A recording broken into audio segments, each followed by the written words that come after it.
Hello everyone, তনয়ার পাকশালাতে সবাইকে স্বাগত জানাই। যারা ফার্স্ট টাইম চ্যানেলটা ভিজিট করছো তারা সাবস্ক্রাইব করো প্লিজ, আর পাশে থাকা বেল আইকনটি অবশ্যই প্রেস করো যাতে নতুন নোটিফিকেশন তোমাদের সামনে চলে আসে। এই গরমে খাওয়ার শেষে যদি এরকম একটা খাবার পাওয়া যায় তাহলে কেমনটা হয়, অসাধারণ না?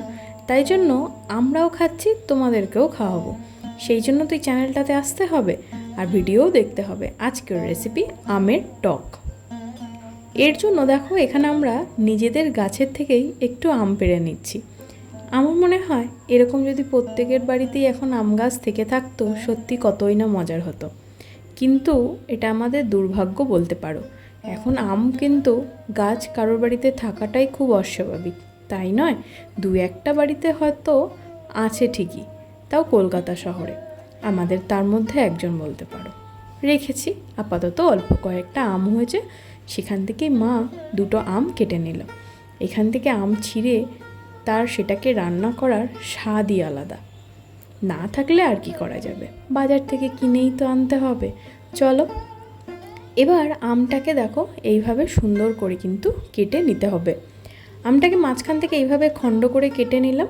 এবার দেখো এটা এখনও আটি হয়নি, এটাকে শক্ত পার্ট থাকে সেটাকে বের করে ফেলে দিতে হবে। আমের খোসাটাকে সম্পূর্ণ ছেড়ে দিলাম। এবার দেখো সম্পূর্ণ আমটাকে এরকম বক্স বক্স করে বা চৌকো চৌকো করে কেটে নিলাম।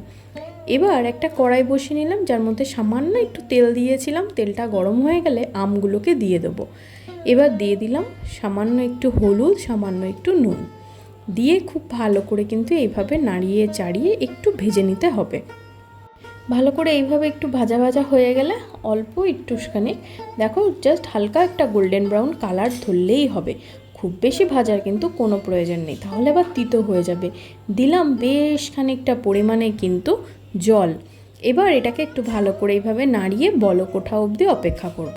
দিলাম একটা চিড়ে নেওয়া কাঁচা লঙ্কা, ঢাকা চাপা দিয়ে এখানে আমগুলোকে আমরা সম্পূর্ণ সিদ্ধ করে নেব। দেখো আম আমাদের খুব সুন্দর সিদ্ধ হয়ে গিয়েছে। চলো একটা খুন্তি দিয়ে কেটে দেখাই। এবার এগুলোকে একটু হাত দিয়ে দিয়ে কিন্তু বা এরকমভাবে খুন্তি দিয়েও কিন্তু তোমরা একটু স্ম্যাশ করে নিতে পারো, এতে টক ভাবটাও আসে। আর যদি তোমার মনে হয় যে এটা খুব বেশি টক খাবে না, তাহলে এটাকে আর ফাটানোর সেরকম কোনো প্রয়োজন নেই। একটু এইভাবে ফাটিয়ে নিলে বেশ একটু থকথকেও থাকে আর আমগুলো খেতেও খুব ভালো লাগে। দেখো এইভাবে নাড়িয়ে চাড়িয়ে এবার এর মধ্যে দিয়ে দিলাম বেশ খানিকটা পরিমাণে চিনি। এই ঝোলটা কিন্তু আমের যে টকটা, এইটার ঝোলটা কিন্তু একটু মিষ্টি মিষ্টি টক টক ঝাল ঝাল হলেই বেশ মজাদার হয়। দেখো খুব সুন্দর বলক উঠে গেছে। এবার এটাকে তুলে নিয়ে একটা পাত্রে রেখে দিলাম। এবার দেব ফোড়ন। কি সুন্দর লাগছে না খেতে?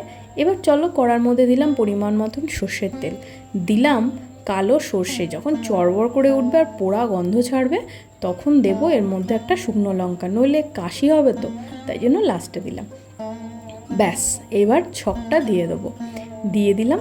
এবার পুরো আমের এই যে জলটা ছিল সিদ্ধ করা সেটা সম্পূর্ণটা দিয়ে দেবো।